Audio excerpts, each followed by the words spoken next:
Mina from Jonathan Whaley.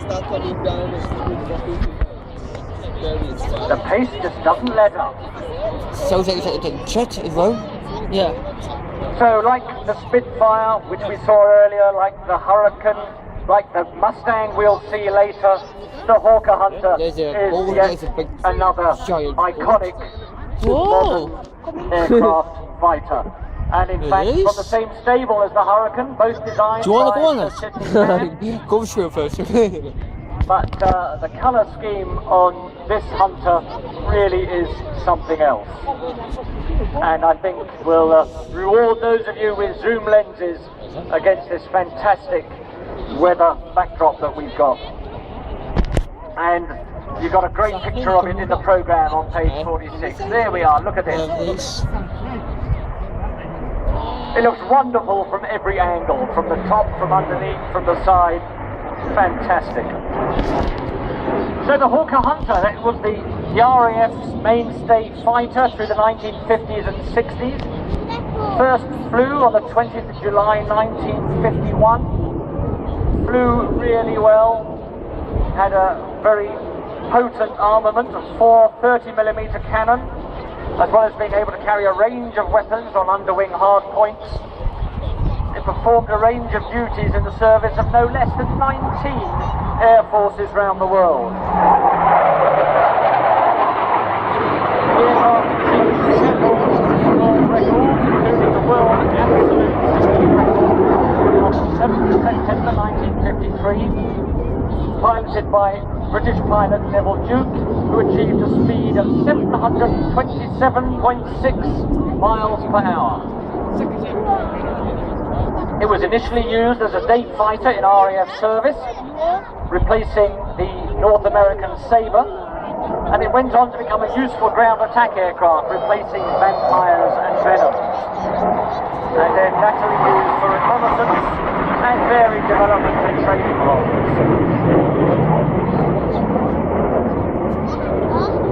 Almost 2,000 Hunters were built, in contrast to the more than 20,000 Spitfires built during the Second World War. And some of those other air forces who flew it included Denmark, Sweden, Holland, Belgium, Singapore, India, Jordan, Lebanon, Iraq, and Switzerland, which a few years ago started to get rid of the Hunters, and a lot of them then came onto the civilian market. This particular model, registration Papa Sierra Sierra Tango, or PST, was originally built for the RAF as a Mark F4 back in 1956. And at the end of her operational career, she was transferred to the Fleet Air Arm as a ground instructional airframe before being classed as surplus to requirements and placed for disposal.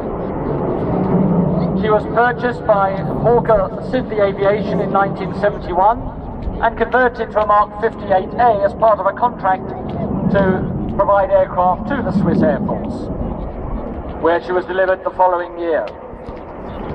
In 1996, she was retired from military service for a second time, sold to a private owner with a total of just 1,659 hours on the airframe, which is the aircraft equivalent of just being used today for a car to on a Sunday morning by the clock.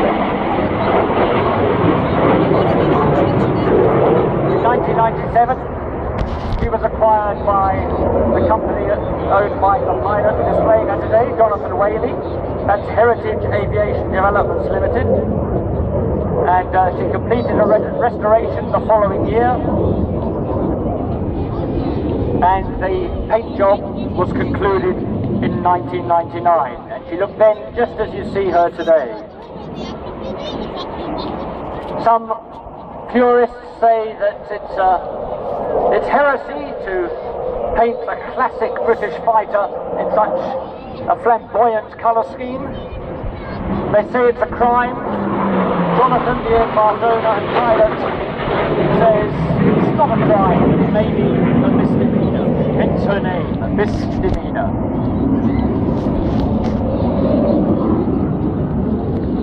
Jonathan is a hugely experienced pilot, ex-Fleet Air Arm, and his logbook includes